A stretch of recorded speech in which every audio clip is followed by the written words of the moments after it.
Well, firstly, I thought that Andrew, when he asked me if I was interested in being in it, was thinking of me for Raoul, the love interest. And it wasn't until the second meeting that I'd completely wasted my time reading up on Raoul that I found out that he wanted me for the Phantom.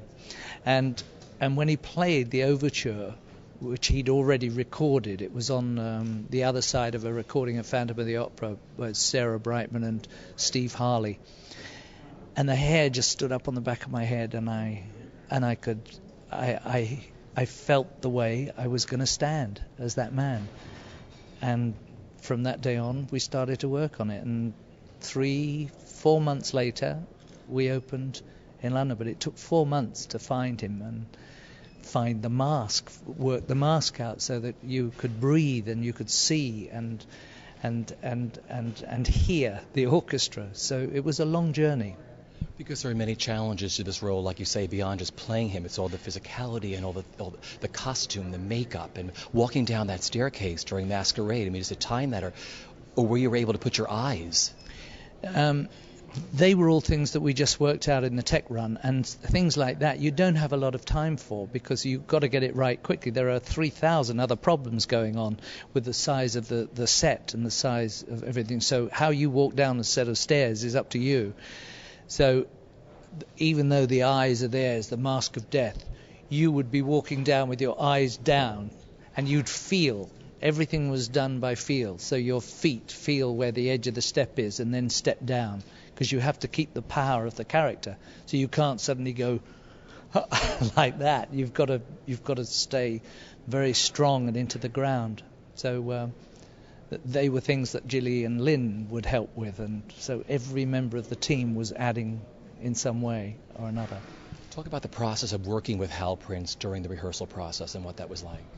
Well, the Phantom's a very solitary role, so my rehearsal time, much of it was spent on my own, and there was a boiler room downstairs in the rehearsal complex, and I used to work in this boiler room. They put a piano in there. I was never cold, but it was quite a lonely process. But that was the way it was. There's so much that he's either alone or with Christine. So Sarah Brightman and I would work late morning, and I would work first half of the morning, and then I wouldn't work with Hal usually until the afternoon, show him what I'd thought of, and he would then edit what I'd come up with. And it was very much, Hal was great to work with because he allowed the freedom to explore this character and find the tenderness in the man, as well as the violence that was there and the passion. I don't have the actual count on how many, but I know I'm approaching 1,400 performances of this part. I can't believe that. I don't know how that happened. It really is amazing. I've not grown tired of playing it after all this time. I went away for a couple of years. I did other things. I came back. I just came back to the show about 3 months ago. But I can't describe it. It's such a great ride playing this part.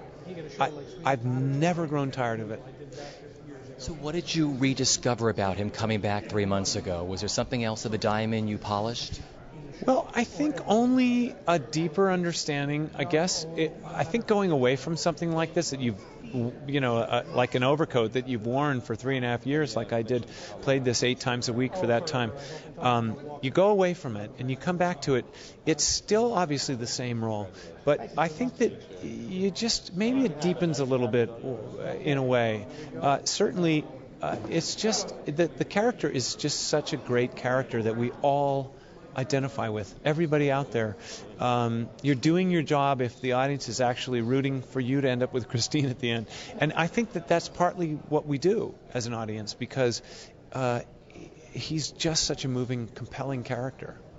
I think I identify with the pain, the kind of not quite fitting in, the kinds of things that we all feel.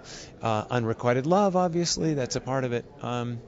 It's just a great character. They don't write him like this every day, so it's when you get a chance to play these kinds of parts, which you don't get very often, you have to grab it.